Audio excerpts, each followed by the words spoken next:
करतोय शेतकऱ्याचा कर्जमाफ व्हावं, त्याला कारणच आहे की आम्हाला सुख समाधानाचं आयुष्य जगता येत नाही. जे आयुष्य डॉक्टर बाबासाहेब आंबेडकरांनी घटनेत आम्हाला जगण्याचा अधिकार दिलाय, त्या आयुष्यात जगण्याचा अधिकार आपल्याला आहे का नाही? पण त्या आयुष्यात जगण्याचा अधिकार शासनाच्या धोरणांमधून बघायला मिळत नाही. मी आज या ठिकाणी येत असताना बऱ्याच ठिकाणून मला फोन आले. काही लोकांनी मला बच्चूभाऊ थांबवण्याचा प्रयत्न केला की बच्चूभाऊ देखील मंत्री होते, त्या काळात त्यांनी काय केलं असा सवाल मला त्यांनी केला. मी त्यांना सांगितलं, पंजाबच्या सीमेवरती तिथला शेतकरी दिल्लीच्या सीमेवरती येऊन आंदोलन करत होता, त्यावेळेस हातामध्ये मंत्रीपद होतं.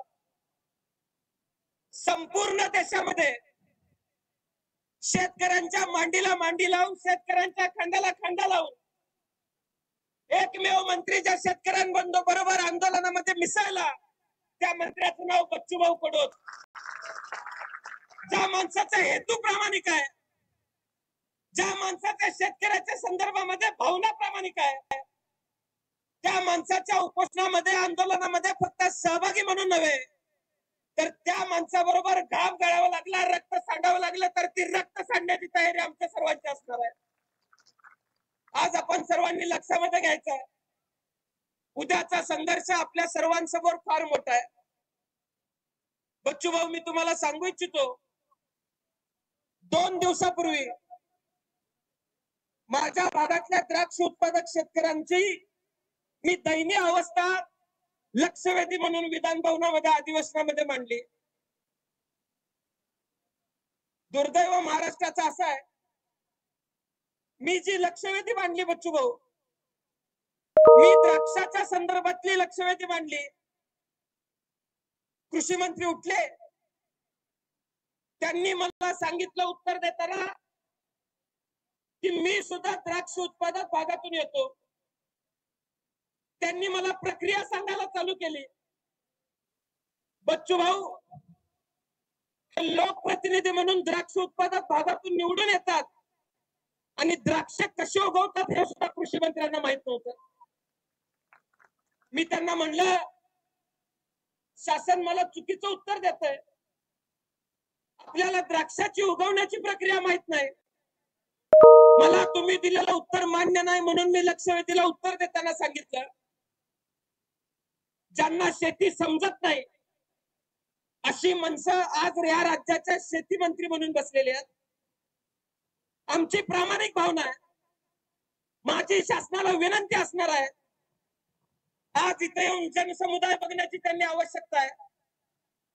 इथल्या शेतकऱ्यांची भावना समजून घेणारा शेती मंत्री या महाराष्ट्राला मिळाला पाहिजे आणि ज्याला शेतीतलं कळतं असा शेती मंत्री मिळाला पाहिजे. अशी जर भावना आम्ही व्यक्त केली तर काय चुकीचं आहे?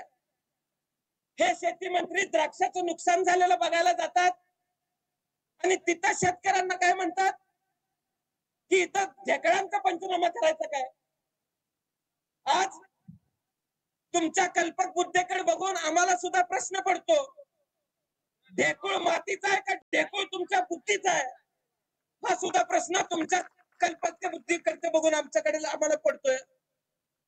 आज बच्चूभाऊंसारखं नेतृत्व या राज्यातल्या शेतकऱ्यांच्या साठी उभारलेलं आहे.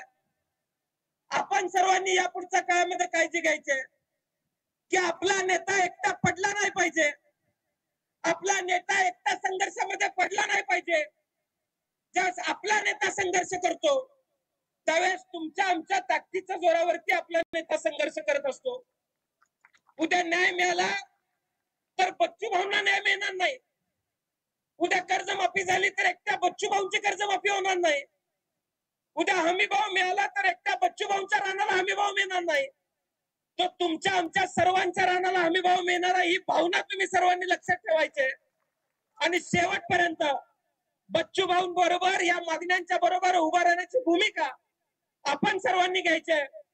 बच्चूभाऊ, या सगळ्यांच्या साक्षीने मी तुम्हाला सांगतो, या महाराष्ट्राच्या विधानसभेचा सदस्य म्हणून आणि आबांचा मुलगा म्हणून माझ्या शेवटच्या श्वासाबरोबर पर्यंत मी तुमच्या मागण्यांबरोबर तुमच्या बरोबर उभा असेल एवढंच आज या ठिकाणी मी सांगतो आणि मी मनापासून आपल्या सर्वांचा आभार मानतो.